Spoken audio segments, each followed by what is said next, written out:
మత ప్రచారం చేయడానికి ధర్మాన్ని నేను తెలుసుకోలేదు. నేను ఒక భక్తునిగా నా నిజ దైవాన్ని తెలుసుకున్నాను. నేను ఒక మోటివేషనల్ స్పీకర్గా ఇస్లాంపై ఉన్నటువంటి అపోహలను తొలగించడం, పూర్తి మానవులంతా కూడా ఒకే జంట సంతానం, పరస్పరం సోదరులని, నేనంటే మత సామరస్యం, జాతీయ సమైక్యత, విశ్వ మానవ సౌభ్రాతృత్వ భావనలు పెంపొందించడానికి నేను ప్రయత్నం చేస్తున్నాను. నేను ఒక మోటివేషనల్ స్పీకర్ కూడా. నేను ఎక్కడ కూడా మత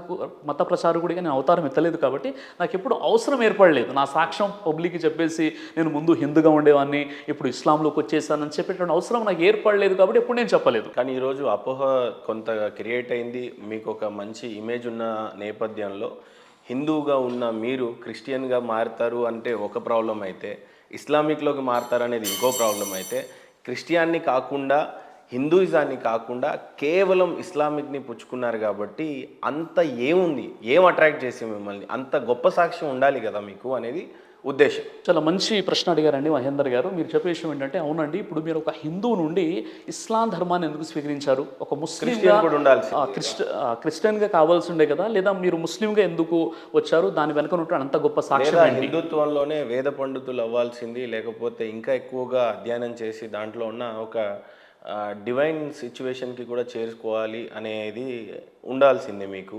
కానీ కేవలం ఇస్లామిక్ పట్లనే ఎందుకు ఆకర్షణకి లోనయ్యారు మీరు అని అంటే? మీరు మంచి క్వశ్చన్ అడిగారండి. ఇక్కడ తెలుసుకోవాల్సిన విషయం ఏంటంటే, ఇది మన భారతదేశం, భారత రాజ్యాంగం ఆర్టికల్ 25లో కూడా మనకు ఒక అనుమతి ఇవ్వడం జరిగింది. మీకు నచ్చిన మతాన్ని స్వీకరించవచ్చు, దాన్ని ప్రచారం చేసుకోవచ్చు. భారత రాజ్యాంగం వెలుగులోనే నేను ఉన్నాను, మొదటి విషయం. రెండో విషయం ఏంటంటే, నేను చిన్నప్పటి నుండి కూడా ధార్మికంగా, ఆధ్యాత్మికంగా ఎక్కువగా ఆసక్తి కలిగినటువంటి వ్యక్తిని అనమాట. నేను రీసెర్చ్ చేశాను, పరిశీలన మరియు పరిశోధన చేయడం ప్రారంభించాను అనమాట. పరిశీలన చేసినప్పుడు నాకు కొన్ని విషయాలు ముందుకు వచ్చాయి. అదేంటంటే, నేను ఎందుకు ఇస్లాం ధర్మాన్ని స్వీకరించాను అన్న విషయాన్ని తెలుసుకోవడానికి నేను ఈ విషయాన్ని నా సాక్ష్యం చెప్తున్నానండి. ఆ సాక్ష్యం ఏంటంటే, ముందుగా వేదాల ప్రకారంగా దేవుడు ఒక్కడని అనేక ఆధారాలు ఉన్నాయి.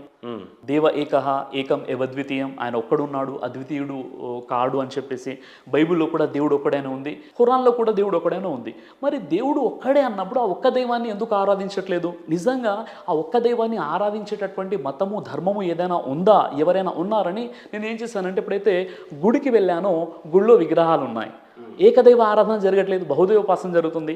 అలాగే ఎప్పుడైతే నేను చర్చ్కి వెళ్ళానో అక్కడ యేసుక్రీస్తు యొక్క బొమ్మ కనిపిస్తుంది, సిలువ బొమ్మ కనిపిస్తుంది, అక్కడ కూడా బహుదైవోపాసన కనిపిస్తుంది. కొంతమంది మరియంని పూజిస్తున్నారు. అలాగే ఎప్పుడైతే నేను దర్గాకి వెళ్ళిపోయానో దర్గాలో కూడా ఎవరో చనిపోయినటువంటి ఒక సమాధి యొక్క పూజ జరుగుతుంది.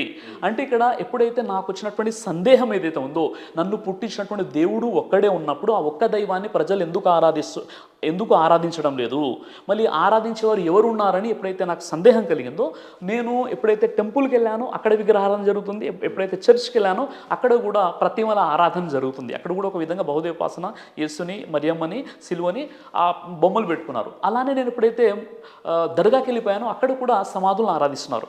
ఇదే ఆలోచన, ఇదే నాకున్నటువంటి సందేహంతో ఎప్పుడైతే నేను మస్జిద్కి వెళ్ళానో ఆ మస్జిద్లో ఎలాంటి విగ్రహం లేదు, ఎలాంటి ఆకారం లేదు, ఎలాంటి చిత్రపటం లేదు, ఒకే సృష్టికర్త అయినటువంటి దైవాన్ని మాత్రమే వారు ఆరాధిస్తున్నారు.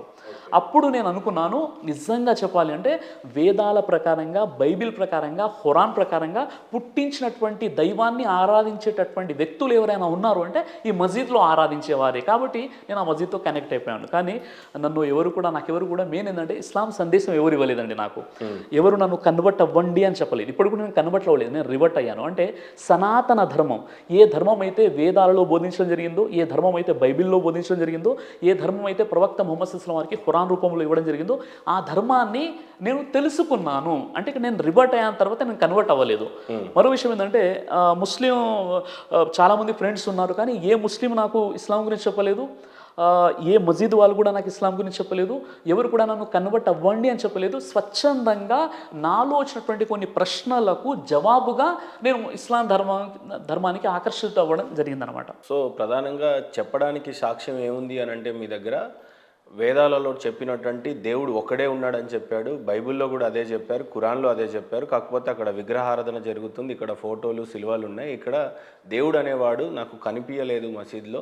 కరెక్ట్గా ఏ రకంగా అయితే నేను అనుకున్నానో దేవుడిని అదే రకంగా ఆరాధన జరుగుతుంది, కాబట్టి నేను మతం మారాను అని అంటున్నారు. అంతేగాని లేఖనాలలో కానీ ఏదైనా అధ్యయనాల్లో కానీ ఎక్కడైనా మిమ్మల్ని బాగా అట్రాక్ట్ చేసి మీ సాక్ష్యాన్ని చాలా ప్రాపర్గా లాంచ్ చేయాలి అని అంటే మీరేం చెప్తారు?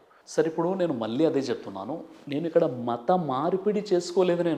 నేను సనాతన ధర్మంలోనే ఉన్నాను. ఏ ధర్మం అయితే వేదాల ప్రకారంగా, ఏ ధర్మం అయితే బైబిల్ ప్రకారంగా, ఏ ధర్మం అయితే ఖురాన్ ప్రకారంగా, అంటే ఏ దేవుడైతే ఆది నుండి కూడా ప్రవక్తలకు ఇస్తున్నటువంటి ధర్మం ఉందో ఆ ధర్మాన్ని నేను తెలుసుకున్నాను. అంటే నేను రివర్ట్ అయ్యాను తప్ప నేను కన్వర్ట్ అవ్వలేదు.